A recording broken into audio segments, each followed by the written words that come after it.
All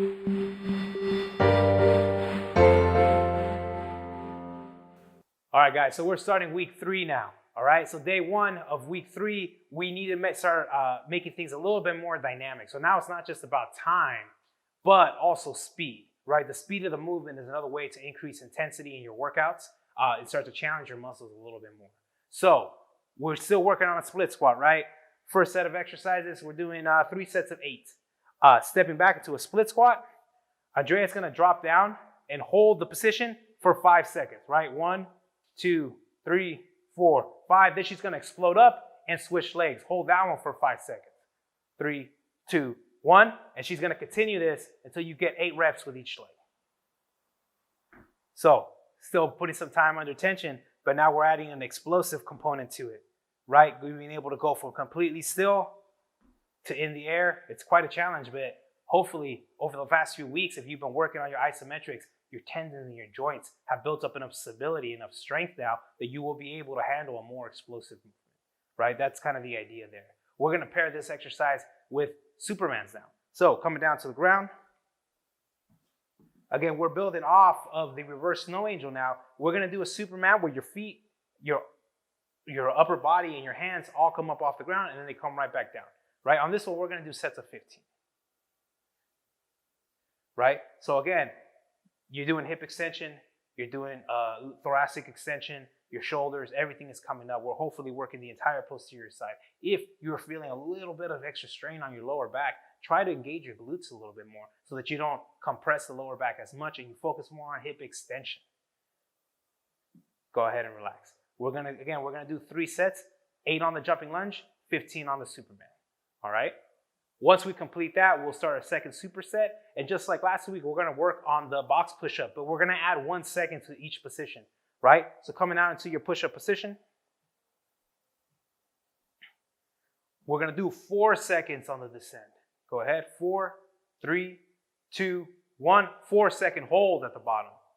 3, 2, 1. 4 seconds up. 4, 3, 2, 1. 4 seconds hold at the top. 4, 3, 2, 1. Continue. On this push-up variation, we are adding more time, but 3 to 5 reps, right? That's the goal. You can get 3, and it's not that hard, go to 4. You can get 4, it's not that hard, go to 5, right? If you can get 5, then we're gonna add an extra challenge, right? Go ahead and relax for 1 second. We're gonna add the box breathing protocol along to the box push-up, and it kind of goes hand in hand, okay? Got it? Shake out your arms. All right, we're gonna go into the push-up position. We're gonna start, when you descend, we're gonna have a 4-second inhale, okay? Ready? So coming down, 4, 3, 2, 1, hold. You're gonna have a 4-second breath hold at the bottom. 4-second exhale as you ascend. 4-second hold, no air at the top. And then continue. 4-second inhale. 4-second hold. Oh, it's getting real. 4-second exhale. 4-second hold. Go ahead and relax. There's big changes that happen when you add that breath work, right? There's a significant, having that much time under tension, there's gonna be a significant increase of acid buildup in the muscles. There's gonna be a significant increase of CO2 in the body. And adding the breath hold is really gonna challenge your ability to tolerate that CO2. It's gonna make it significantly harder. But if you feel like you're ready for that, that's another challenge that you can add to your workout here on week 3, okay? Again, we're gonna superset this with the side plank. So we've had side planks with the knees bent. Now we're gonna add the legs straight, right? Still, same principles apply. You're pushing the hip up towards the sky. You're making sure your body's in a straight line. Top leg's gonna come off the ground. We're holding this position for 20 seconds, right? Always pushing the hip up, right? Imagine like I'm pushing down, she's gotta push against me. Oh, it's getting real. This is more challenging, guys, right? Once you complete your 20 seconds, you can relax, and we'll do 20 seconds on the other side. So that's our second superset. Now we got some conditioning. All right, guys, so we're gonna add, now we're gonna do the conditioning portion of day 3. All right, we're gonna keep the same structure, guys. We're going 20 reps, then 15 reps, then 10 reps, then 5 reps of 3 different exercises. And here, again, the goal is gonna be to finish them as quickly as possible.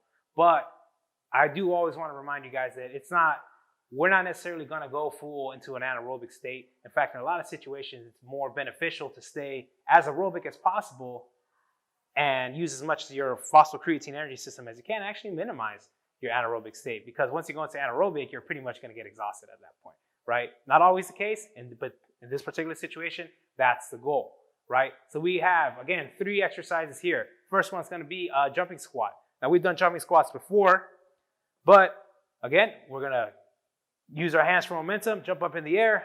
Now, Andrea does a really good job of using her hands for momentum, right? She throws them up as she jumps up. That carries the momentum up. We're going to do 20 reps here. Once we complete this, go ahead and relax. So the next exercise is going to be a burpee. So we're going to set up just like our touchdown squat, right? Our hands are going to come down to the ground. You're going to jump your feet back into a tall plank position, jump your feet up, back into the same position, posture up, and stand right back up. And we're going to complete 20 of these, all right? Again, the positioning matters, guys. We want to get as good of a squat as we can each and every time. Go ahead and relax, right? The last exercise on these, on our conditioning portion is going to be jumping jacks. All right, so the last one's going to be jumping jacks, right? So you start with your feet together. Now, I think jumping jacks are underrated. I think any exercise that you move in the frontal plane is going to be good. Any exercise where you get light plyometric response, stretch shortening response of your ankles is a good idea. All right, so we're going to do 20 jumping jacks, right? Jumping out and jumping in. Try to get a good rhythm, nice and bouncy. It's important to note the ankles want to move. You know, you have fascia, you have tendons that need to be elastic. Light plyometrics like this are always a good idea for your foot, ankle, make them work. 20 of them. Go ahead and relax. Once you complete 20, you're going to do 15 of each, and then you're going to do 10 of each, and then you're going to do 5 of each, and you're going to try to do this as quickly as possible. Again, good breath. Don't let yourself get to the point of exhaustion. Give it a try, guys.